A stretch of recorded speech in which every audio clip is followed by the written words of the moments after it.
Olá, vínhamos falando sobre o modernismo brasileiro, né, e focamos agora o modernismo na terceira fase, a terceira fase que começa justamente em 1945 e conforme o crítico literário, ela pode se estender até a década de 60 ou a década de 80 ou até mesmo os dias de hoje, né, em se tratando, portanto, da pós-modernidade, né?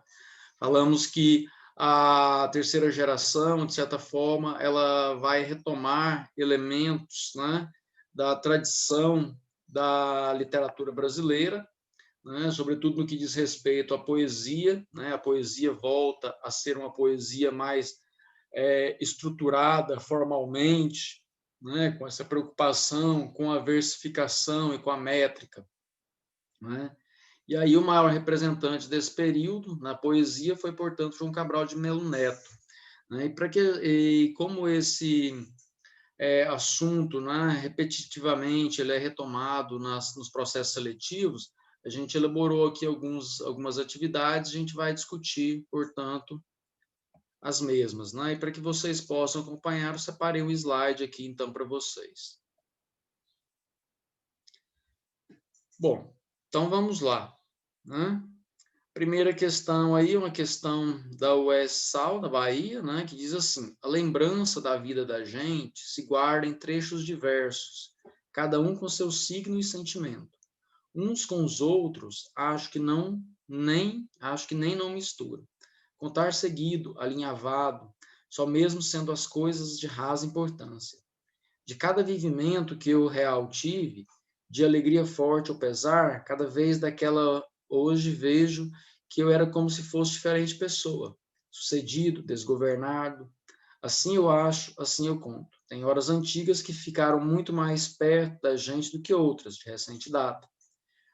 O trecho anterior, né, do Grande Sertão Veredas, a grande obra-prima do Guimarães Rosa, né, que nós vamos falar sobre ela no momento mais oportuno, esclarece um dos aspectos de tratamento dado ao tempo nessa obra, assinale a alternativa em que se explicita esse tratamento.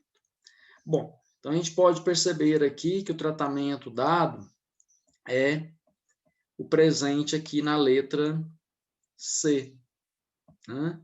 A narrativa ela se constrói a partir de um tempo reestruturado pela memória, em que os acontecimentos se classificam segundo uma ordem de importância subjetiva. Olha só, o Grande Sertão Veredas é um livro curioso, né? E talvez uma das grandes obras da língua portuguesa, né? De todos os países aí. O João Cabral de, aliás, o Guimarães Rosa, né? Mineiro Guimarães Rosa, ele vai escrever esse livro seguindo o seguinte pressuposto, né? Tem apenas um único interlocutor no livro, né? Tem um protagonista, é um monólogo, o livro todo é um monólogo, né? Em que o personagem principal, o protagonista, o Riobaldo, né? Riobaldo Tatarana, vai contar, portanto, as suas memórias. No momento presente, ele é um fazendeiro, né? Já estabelecido, com a vida razoavelmente ganha, digamos assim. Então, ele vai lembrar da época em que ele foi jagunço, né, trabalhando aí para outros fazendeiros nas disputas territoriais. Então, o livro todo calcado na memória, ele está contando para um possível interlocutor, ou o próprio autor, ou, né, como muitos críticos gostam de ressaltar, conversando com o próprio leitor, né, a respeito das suas memórias. Então, a narrativa ela vai se construir a partir desse tempo reestruturado pela memória, em que os acontecimentos se classificam segundo uma ordem de importância subjetiva, né? Ou seja, não é aquilo que é importante para os outros, mas importante para si mesmo, né? Importante para o personagem. Então, ele vai colocando essas memórias de acordo com as relevâncias, de acordo com a importância. Como ele diz ali, né? Tem memórias do passado mais importantes e mais vivas do que memórias recentes. Portanto, essa é a resposta correta. Vamos para a questão de número 2. A questão de número 2 é uma questão da UFOP, né? Da Universidade Federal de Ouro Preto. Sabendo sobre a metalinguagem, né? O que é a metalinguagem? Quando a gente utiliza a linguagem para falar de elementos da própria língua, né? Assinale a alternativa que apresenta João Cabral de Melo Neto, né, como um poeta cuja poesia versa constantemente sobre o próprio fazer poético.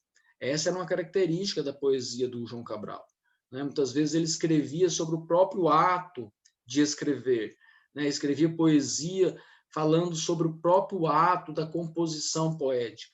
Então, vamos verificar aqui em qual uma dessas, né, alternativas o poeta está falando, então, sobre o próprio ato de fazer poesia, né? Então, a resposta correta aqui seria, portanto, a letra A, né? A luta branca sobre o a luta branca sobre o papel que o poeta evita, a luta branca onde corre o sangue de suas veias de água salgada. Então, ele está falando da dificuldade, né, do embate entre o escritor e o papel em branco, né? Às vezes difícil de suplantar, né? O próprio Carlos Drummond de Andrade, quando ele escrevia crônicas para um jornal em Belo Horizonte, né? Às vezes ele não tinha inspiração, não tinha nada para escrever, então ele escrevia sobre o ato, né, ou sobre a dificuldade de escrever. Então isso é metalinguagem, o que o João Cabral de Melo Neto está fazendo aqui também, né? Ele está colocando essa escrita como um processo de luta. Então isso aí quebra um pouco também com aquela ideia de que a poesia seria de inspiração, seria um dom, né? E aqui ele diz que não, a poesia é a escrita, de uma maneira geral, é algo feito com trabalho, com muito labor, né? Então, por isso ele coloca ali como uma luta. Portanto, a resposta certa é a letra A. Vamos para a questão de número 3,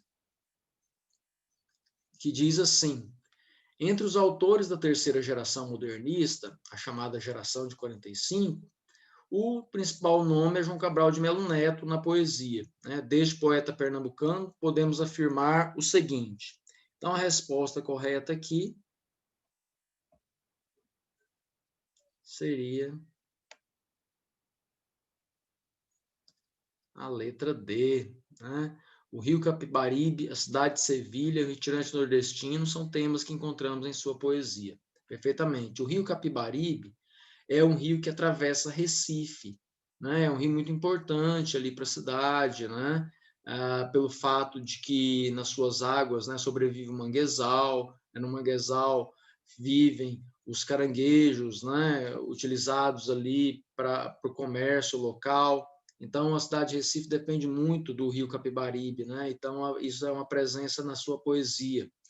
A cidade de Sevilha diz respeito ao tempo que o João Cabral de Melo Neto foi diplomata, né? Ele foi diplomata do Brasil na Espanha, né? E aí ele morou em algumas cidades dali. E, inclusive, ele fica até amigo, né, do pintor espanhol Juan Miró, né, uma das maiores expressões do modernismo espanhol também. E o Retirante Nordestino é seu tema principal, vai estar na sua obra-prima, né, o Morte e Vida Severina, que é um poema mais longo, mais bem acabado, digamos assim, que nós vamos tratar numa outra aula, certo? Então, a resposta aqui é a letra D. Vamos ali para a questão 4. Está dizendo, o simbolismo, estilo de época que surgiu nos fins do século passado, teve como uma das principais características o uso de imagens sinestésicas sensitivas, né? Lembrar que a sinestesia é uma figura de linguagem onde você tem a possibilidade de misturar, né, elementos sensoriais, o cheiro, a visão, a audição, né, o paladar, o tato, tudo misturado ali, então um elemento de sinestesia. Então, embora modernista, Guimarães Rosa não raro faz também uso desse expediente poético, como afirmam também as passagens a seguir, extraídas do conto, né, As Margens da Alegria, das Primeiras Histórias, que é um dos livros também aí do João Cabral, do Guimarães Rosa, né? Então, a resposta certa aí seria a letra A, né? A aparição angélica dos papagaios, as pitangas e seu pingar, o veado campeiro, o rabo branco, né? Ou seja, tudo misturado aí, né? Elementos sensoriais da visão, né? Do cheiro, né? Tudo voltado aí para essa questão. E essa retomada, né, angélica, que é uma vertente mais religiosa, né, de anjos, também é um elemento muito clássico aí do simbolismo. Tá? Vamos embora. Questão 5 é tirado do Enem, né, um trechinho aqui das poesias do Mário Quintana, né, um dos poetas também dessa terceira geração. Pequenos tormentos da vida. De cada lado da sala de aula, pelas janelas altas, o azul convida os meninos. As nuvens desenrolam-se, lentas como quem vai inventando preguiçosamente uma história sem fim. Sem fim é a aula, e nada acontece, nada, bocejos e moscas. Se ao menos, pensa Margarida, se ao menos um avião entrasse por uma janela e saísse por outra, né? A reclamação aí do TED em relação à questão da aula, né? Querendo que alguma coisa diferente aconteça ali, portanto. Então, vamos ver aqui o que se pede, né? Então, na cena retratada no texto, o sentimento de tédio, o que vai acontecer com ele, né? Acaba estimulando a fantasia e criando, né, a expectativa de algum imprevisto mágico, né, que seria essa entrada do avião por uma janela e saísse por outra, né? Só na imaginação de crianças ou na imaginação do próprio poeta, né? Bom, então, mais uma outra questão aqui.